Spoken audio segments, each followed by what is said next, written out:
Therefore, I conclude that this is a derivatives crisis in specific rather than a financial crisis in general.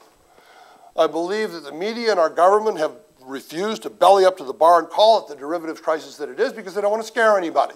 I think their mismanagement is even scarier than the actual problem. Everything that I've done in my research seems to indicate that it's a bipartisan problem. Or if you will, it seems to me inevitably likely that the lobbyists on K Street want the current unregulated derivatives to continue, and they have enough influence on both American political parties to ensure that that will happen. And therefore, it is my opinion, as a result of my desk audit, that the American economy will spiral into depression and will not recover until the following items are fixed. 1, the plunge protection team should be fully disbanded, with the Securities and Exchange Commission and the Federal Reserve Board and the Treasury Department prohibited by federal law with criminal penalties from interfering with stock markets or commodities markets. 2, APL computer language and similar language and its requirements should no longer be in use, should no longer be acceptable. There's an analogy here to the Defense Department. The Defense Department realized that if you have a computer program with over 500,000 lines of coding, you'll never get them all fixed.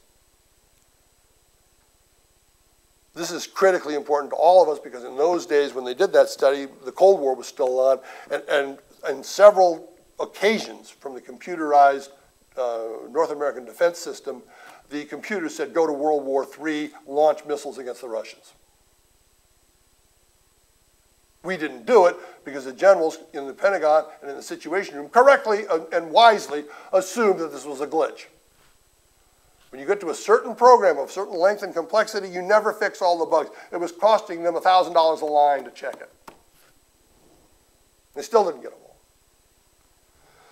We can't have that $quadrillion rattling around through analytical tools and risk management analysis that isn't up to snuff, that has created this crisis. Next, Graham, Leach, Bliley is repealed and Glass-Steagall is reimposed. Lastly, and we will not only will we have a depression, the depression will get worse and worse and worse and worse until we fix this. And that is, the United States of America outlaws derivatives trading except for commodities traded by listed firms with reserves where the transactions openly occur on the Chicago board. We need to sunset these 300, 400-page legal contracts and say that the United States will not recognize unlisted derivative contracts in, say, 60 months. Remember from the situation in which Bookstaber was involved 10 years ago, you can't just snap your fingers and put these derivatives to bed. They have to be slowly sized down. They're time-based, and they're very complex, extraordinarily complex. And therefore, you can't just snap your fingers because then the whole quadrillion is up in the air in one day.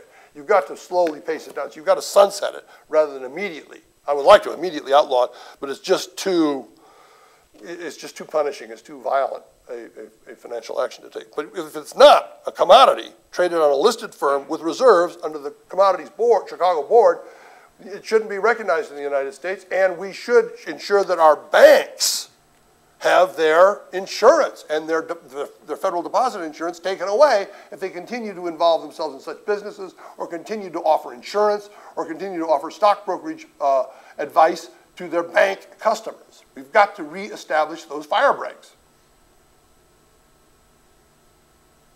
Whether the United States has crossed the line where we can't fix this before a depression, I don't know.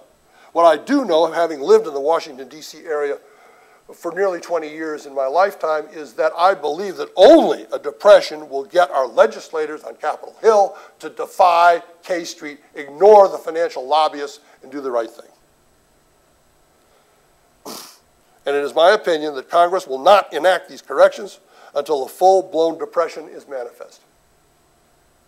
Thank you for your time and attention.